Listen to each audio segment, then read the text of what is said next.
चर्चा करेंगे शिवसेना टूटने से बच गई। एकनाथ शिंदे के मुख्यमंत्री बनते ही मराठाओं को असली मराठा नेतृत्व मिल गया है और खुलकर कहें तो मराठा कुणबी नेतृत्व और उसके साथ ही दल बल के साथ समर्थन होगा ब्राह्मण नेतृत्व का।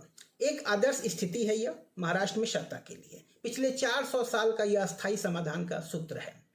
शरद पवार की पार्टी का अस्तित्व भी इसी कारण है कि शिवसेना मराठों की पार्टी तो है, पर नेतृत्व कायस्थ परिवार के पास था।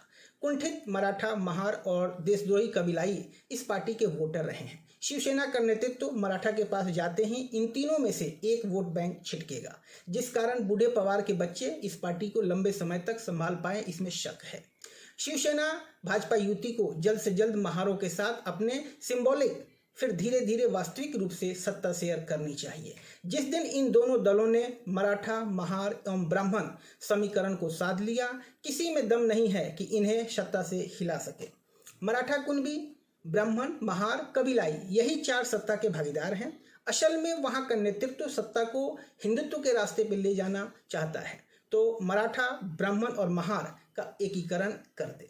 कबीलाई मजबूरी में एनसीपी के साथ जाना हो। ऐसे में चुनाव हिंदू बनाम कबीलाई सदा सदा के लिए हो जाएगा। एनसीपी को वोट भी मिलेगा और कुछ सीट भी, पर वह घोषित दुश्मन होने के नाते कभी सत्ता का मुंह नहीं देख पाएगी। समय का इंतजार करना होगा। शिंदे के अपने विद्रोह के बल पर मुख्यमंत्री बनने के बाद ठाकरे परिवार का अस्तित्व लुप्त प्राय हो जाएगा। संभवतः बरबोलों से ठीक से बदला भी लिया जा सकता है। हिंदू प्राथमिकता के साथ यदि सोचकर राजनीति किया गया तो यह पूरा प्रकरण एक अस्थायी समाधान को लेकर आने वाला है। महाराष्ट्र में शिवसेना बाला साहब गुट के एकनाथ शिंदे को मुख्यमंत्री बनाकर मोदी जी की भाजपा ने एक बार फिर मेरे मोदी जी को काफ़ी हद तक समझाने के अहंकार का मर्दन किया है। यह क्यों हुआ, कैसे हुआ और किसने यह निर्णय लिया, इस पर बाद में बात करेंगे। जब सब सूत्र एक माला में बंध जाएंगे तब। इस अप्रत्याशित निर्णय की घोषणा के बाद मेरे ज्ञान चक्षुओं ने लीक से हटकर एक विचार को आकृत लेते हुए देखा है। क्या मोदी जी की भाजपा ने एकनाथ शिंदे को महाराष्ट्र का मुख्यमंत्री बनाकर भारत की वंशवादी राजनीति में शिंदे मॉड्यूल उतार दिया है? मैं समझता हूँ ठाकरे परिवार की शिवसेना में विचारधारा से तिरस्कृत और ठाकरे परिवार के प्रति निष्ठा प्रथम के नागफांस में जकड़े एकनाथ शिंदे को भाजपा द्वारा मुख्यमंत्री बनाना दक्षिण से उत्तर तक, पश्चिम से पूर्व तक जितने भी क्षेत्रीय वंशवादी दल हैं उनके लिए यह क्षितिज में उठ रहे प्रलयंकारी बवंडर से कम नहीं है। वो चाहे तमिलनाडु में करुणानिधि परिवार की डीएमके हो, तेलंगाना में चंद्रशेखर राव तेलंगाना राष्ट्र समिति हो, महाराष्ट्र में शरद पवार की पारिवारिक पार्टी नेशनलिस्ट कांग्रेस पार्टी हो, आंध्र प्रदेश में जगन रेड्डी परिवार की वाईएसआर कांग्रेस पार्टी हो, बिहार में लालू यादव की परिवार की पार्टी राष्ट्रीय जनता दल हो, या फिर उत्तर प्रदेश में मुलायम सिंह यादव की समाजवादी पार्टी। दशकों से इन परिवारों द्वारा शीर्ष पद से निषेध किए गए और नेपथ्य में धकेले गए शिंदों को एकनाथ शिंदे का उदय एक प्रेरणा देगा।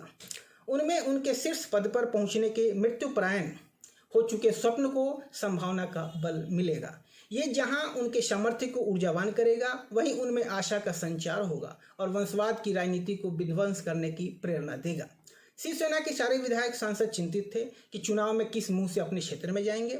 उद्धव सरकार का पतन होते ही उन सबकी चिंता मिट गई है। मुझे यह पवार परिवार के खात्मे की पटकथा लग रही है। आगामी कुछ माह में पवार कुनबे की दुर्दशा दिखने लगेगी। इस वाली भाजपा का हर दांव गहन होता है। असली शिवसेना के रूप में शिवसैनिक शिंदे को सीएम बनाकर उसे परिवारवादी क्षेत्रवादी शवसेना से मुक्त कर बीजेपी ने उद्धव की जड़ हो चुकी विरासत सदा के लिए समाप्त कर दी है। बतौर बड़ी पार्टी अगर बीजेपी का सीएम होता तो उद्धव शिवसेना के मुखिया के रूप में इमोशनल कार्ड खेल पुनः आ सकते थे, मगर बीजेपी के मास्टर स्ट्रोक ने सदा के लिए परिवारवाद को समाप्त कर हिंदुत्व को आबाद किया है। जैसे कांग्रेस एनसीपी उद्धव को रिमोट कंट्रोल बना परिवार हित साध रहे थे, बीजेपी भी शिंदे को नियंत्रित करेगी। अंतर है, मगर बीजेपी ऐसा देश हित के लिए करती आई है और करेगी। क्षेत्रवाद से मुक्त महाराष्ट्र राष्ट्रवाद पर बीजेपी ने सिद्ध कर दिया है कि परिवारवाद से मुक्ति के लिए वह सत्ता त्याग भी कर सकती है। उसकी लालसा निजी हित अहम केंद्रित सत्ता नहीं, बल्कि सत्ता के माध्यम से देश हित वयम केंद्रित भारतवर्ष है। धन्यवाद। कांग्रेस एनसीपी कभी प्रत्यक्ष रूप से इतनी विकृत राजनीति कभी न करती जो उद्धव को आगे कर उन्होंने किया। महाराष्ट्र का नाटक छट गया है। पिछले 10 दिनों से जो नाटक शरद पवार द्वारा रची गई थी उसका पटाक्षेप हो गया है। शिंदे गुट को महावसूली सरकार से हटना तय था और उन्होंने समय देकर अपने को अलग कर लिया। बावजूद शरद पवार उद्धव सरकार को क्यों बचाना चाहते थे, इसके दक्ष मुख्य कारण हैं। अगर महावसूली सरकार गई तो अरबों रुपए के हफ्ता वसूली के मास्टरमाइंड अनिल देशमुख, आतंकी संरक्षक नवाब मलिक कारागृह में ही रह जाते। उनके जेल में रहने का अर्थ है एनसीपी के शरद पवार जेल जाते। सुशांत सिंह की हत्या के आरोप में उद्धव के बेटे पेंगुइन गिरफ्तार हो सकता है। अनिल परब संजय राउत भी गिरफ्तार हो सकते हैं। परमवीर सिंह सुशांत सिंह की हत्या के राज खुल सकता है। सचिन वजह निडर होकर मुकेश अंबानी के घर के पास विस्फोटक रखने की सच्चाई उगल सकता है। सच्चाई बाहर आते ही कई और गिरफ्तार होंगे। उद्धव का साला भी गिरफ्तार हो सकता है। महाराष्ट्र स्टेट का कॉरपोरेशन बैंक घोटाले में अजित पवार का भी नंबर आ सकता है। किरीट सोमैया द्वारा दायर जमीन खरीदने में काले धन के पेमेंट पर रश्मि ठाकरे की जमीन जब्ती की कार्रवाई हो सकती है।